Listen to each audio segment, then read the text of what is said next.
on va faire comme on l'a toujours fait, on va faire payer la population et les riches pourront continuer à s'enrichir sans payer d'impôts. Voilà votre message, Monsieur le Ministre.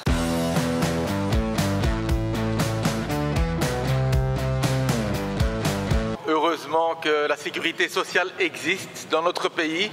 Vous savez, cette sécu que les partis de droite attaquent si souvent, heureusement qu'elle existe, cette sécu, sinon l'impact de la crise du coronavirus au niveau social serait catastrophique. Et malgré l'existence de la sécu, eh bien, un nouveau rapport de la Banque nationale montre que l'impact est sérieux sur les revenus, notamment les revenus des plus faibles.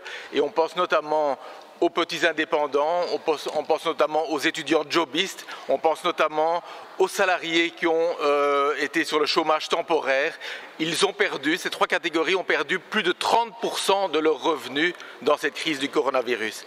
Et il y a une autre étude, ça c'était le mois passé, de la Banque nationale, qui montre que sur l'espace de 3 ans, eh bien, 80% de la population s'est appauvrie, a vu son patrimoine diminuer, et les 20% les plus riches a vu son patrimoine augmenter. Les uns augmentent et la majorité diminue. La famille Colruyt, par exemple, j'ai imprimé la courbe de leur action. Mi-mars, le cours de l'action de Colruyt explose. C'est la 7e fortune de Belgique, la famille Colruyt. Alors j'ai une question très simple finalement, Monsieur le Ministre. Qui doit payer cette crise ?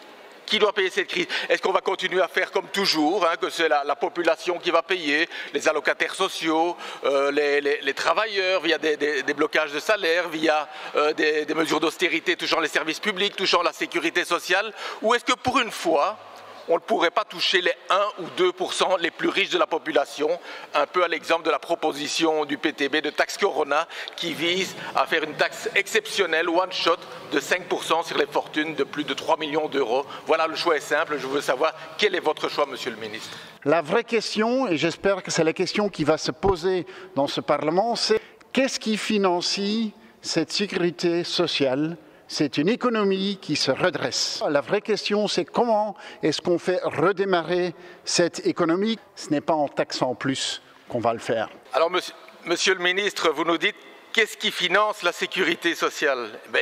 Qui finance la sécurité sociale? Les travailleurs.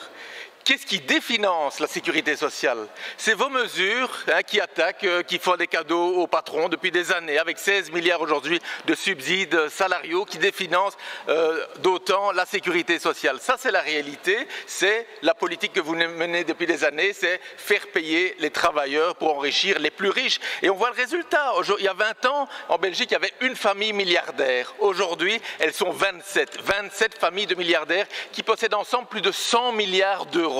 Donc voilà, votre politique a mené à un amoncellement de fortune dans les mains de quelques-uns, 1% de la population. C'est cela qu'on veut faire payer nous, plutôt que les 99 autres que vous faites payer traditionnellement. Mais j'entends bien votre réponse, il n'est pas question de changer. On va faire comme on l'a toujours fait, on va faire payer la population et les riches pourront continuer à s'enrichir sans payer d'impôts. Voilà votre message, Monsieur le Ministre.